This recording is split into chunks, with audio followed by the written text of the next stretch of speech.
ഞങ്ങൾ മനസ്സിലാക്കുന്നത് കേന്ദ്ര ഗവൺമെൻറ് അടിയന്തര സഹായം എന്നുള്ള നിലയിൽ ജൂലൈ 31 145.90 കോടി, ഒക്ടോബർ 2 വീണ്ടും 145.90 കോടി, ഏറ്റവും ഒടുവിൽ 153 കോടി രൂപ കൊടുത്തിട്ടുണ്ട്. ഈ കണക്കിൽ കളവ് പറയാൻ സാധ്യമല്ല.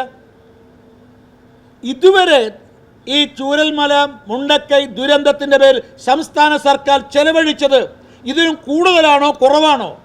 അവിടെ ദുരന്തത്തിന് ഇരയായവരുടെ വ്യക്തമായ കണക്കുകൾ, മരണപ്പെട്ടവരുടെ കണക്കുകൾ, ഇപ്പം ഈ ദുരന്ത ബാധിതരായിട്ടുള്ളവരുടെ എണ്ണം, അവർക്ക് ആവശ്യമായ വീടുകൾ, അവരുടെ കടബാധ്യതകൾ, ഇതിനെല്ലാം സംബന്ധിച്ച് ധവളപത്രത്തിൽ ഉൾപ്പെടുത്തേണ്ടതായിട്ടുണ്ട്. അതോടൊപ്പം തന്നെ സംസ്ഥാന സർക്കാർ ചെയ്യേണ്ടത് മുഖ്യമന്ത്രിയുടെ ദുരിതാശ്വാസ നിധിയിൽ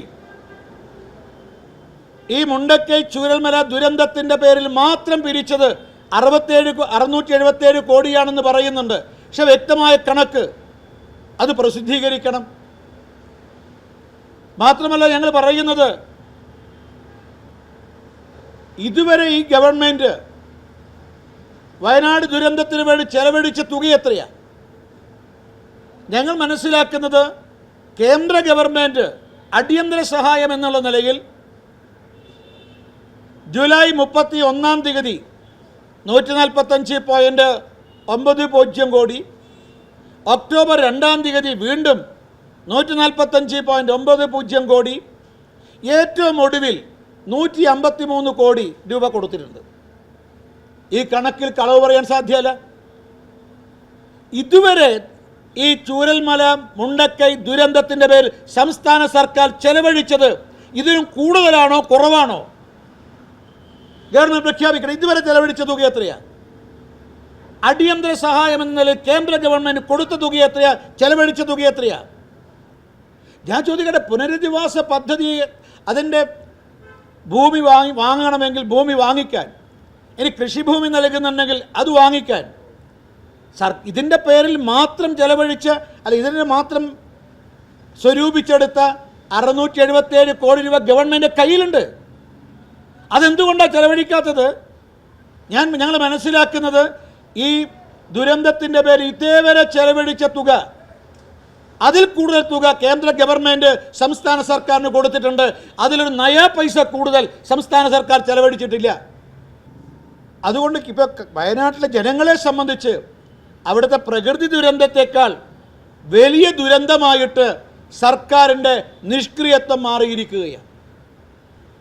ഇപ്പം ഞാൻ നേരെ സൂചിപ്പിച്ചു, സ്വന്തം കർത്തവ്യം, കടമ നിർവഹിക്കാൻ തയ്യാറാകാതെ കേന്ദ്ര സർക്കാരിനെതിരായിട്ട് BJPക്കെതിരായിട്ടുള്ള രാഷ്ട്രീയ പ്രചരണമായി ഈ ദുരന്തത്തെ മാറ്റുകയാണ്.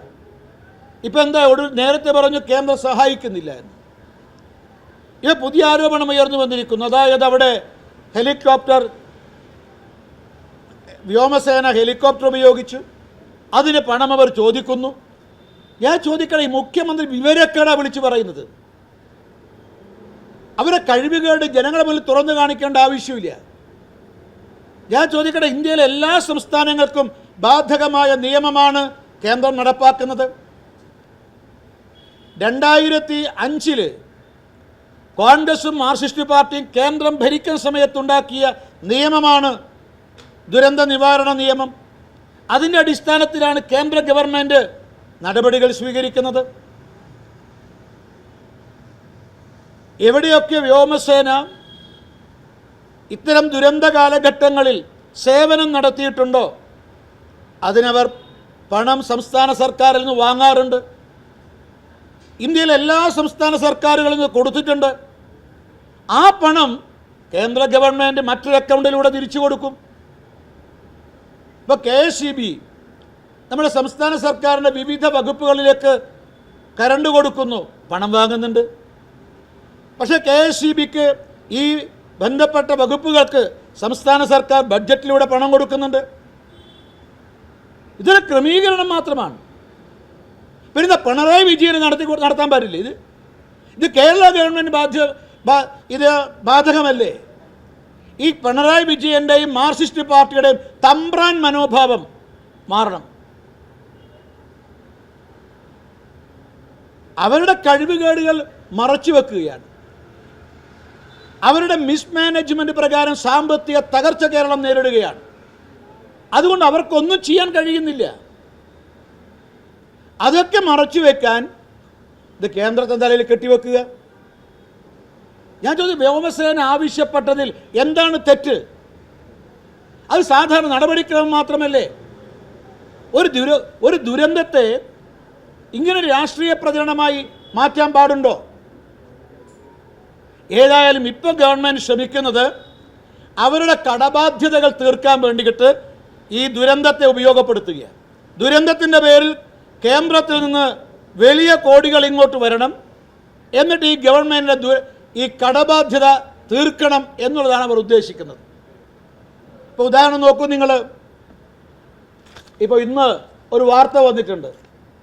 നമ്മുടെ നഗരസഭ കോർപ്പറേഷൻ ജീവനക്കാർക്ക് ഇപ്പോൾ പെൻഷനും അതുപോലെ പെൻഷൻ ആനുകൂല്യങ്ങളും കിട്ടുന്നില്ല. അതായത് ഈ പെൻഷൻ ഫണ്ടിലേക്ക് ഓരോ ജീവനക്കാരൻ്റെയും ശമ്പളത്തിൻ്റെ 15% ഗവൺമെൻറ് അടക്കണം.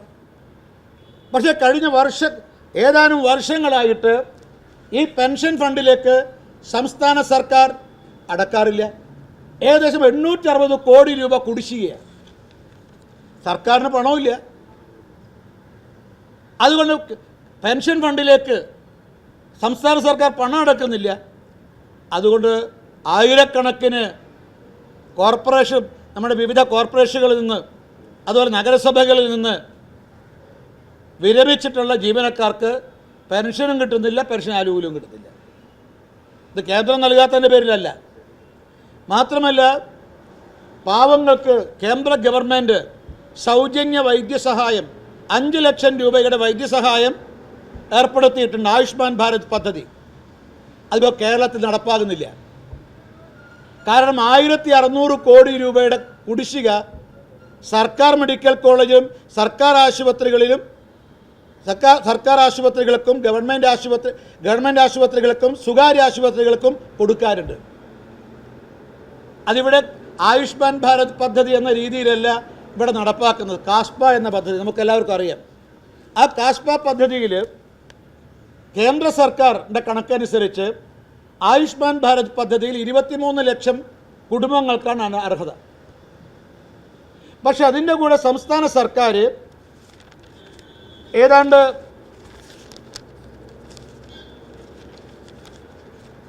14 ലക്ഷം സംസ്ഥാന സർക്കാർ അതിനോടൊപ്പം 23.97 ലക്ഷം കുടുംബങ്ങൾക്കാണ് ആയുഷ്മാൻ ഭാരത് പദ്ധതിക്ക് അർഹതയുള്ളത്. അതിൻ്റെ കൂടെ സംസ്ഥാന സർക്കാർ 18.2 ലക്ഷം കുടുംബങ്ങളെയും കൂടി ഉൾപ്പെടുത്തി. അങ്ങനെ മൊത്തം 42 ലക്ഷം കുടുംബങ്ങളാണ്. ഈ 42 ലക്ഷം കുടുംബങ്ങൾക്കാണ് 5 ലക്ഷം വൈദ്യസഹായം ലഭിക്കുന്നത് സൗജന്യമായിട്ട്. പക്ഷേ സംസ്ഥാന സർക്കാർ, കേന്ദ്ര ഗവൺമെൻറ് ഇതിൻ്റെ പ്രീമിയം എന്ന് പറയുന്നത് 1050 രൂപയാണ് പ്രീമിയം അടക്കേണ്ടത്. 1050 രൂപയുടെ 60% കേന്ദ്ര ഗവൺമെൻറ് കൊടുക്കും, 40% സംസ്ഥാന ഗവൺമെൻറ് കൊടുക്കണം. ഇതാണ് കണക്ക്. പക്ഷേ കേന്ദ്ര ഗവൺമെൻറ് കൊടുക്കുന്നത് എന്താ?